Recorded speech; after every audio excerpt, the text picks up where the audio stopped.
Marahil alam nyo na mga idol ang nangyari kay Bronny James mula sa NBA ay inassign ng anak ni LBJ sa G League para mas mag-improve ang kakayahan ng bata.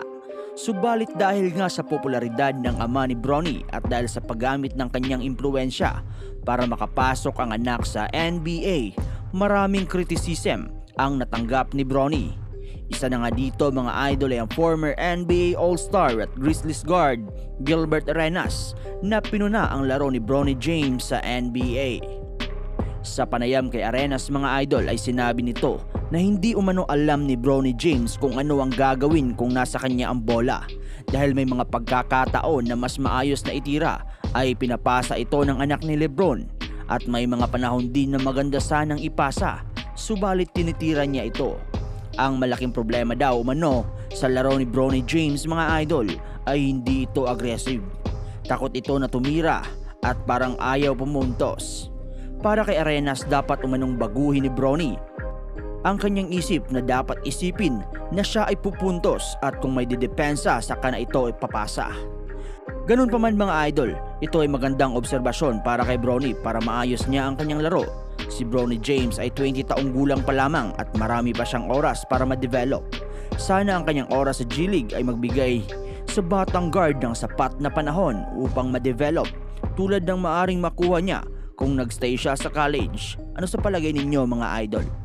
Pero marami pa rin mga idol ang hindi nagugustuhan ng ginagawa ng Lakers management sa treatment na pinapakita nila kay Bronny James dahil ayon sa mga report, ang anak ni Lebron ay pagpapalaruin lang sa mga home games ng South Bay Lakers at hindi ito maglalaro sa mga road games.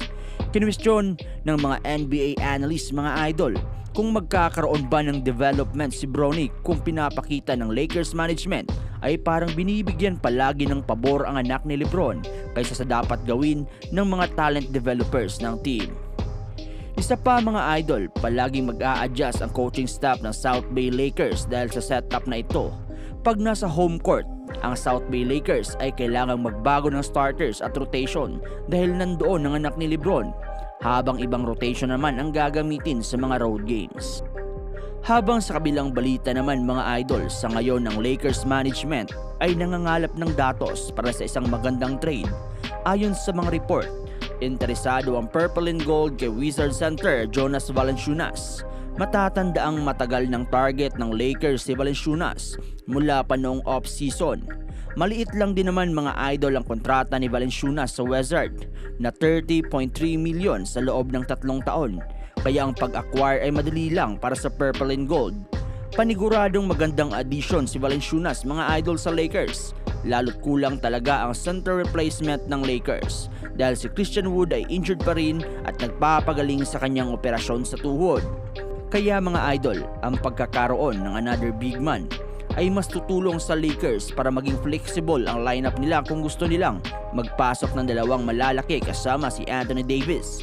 Lalo't alam naman natin na mas pabor si Davis na maglaro ng number 4 position or power forward position. Ano sa palagay ninyo mga idol?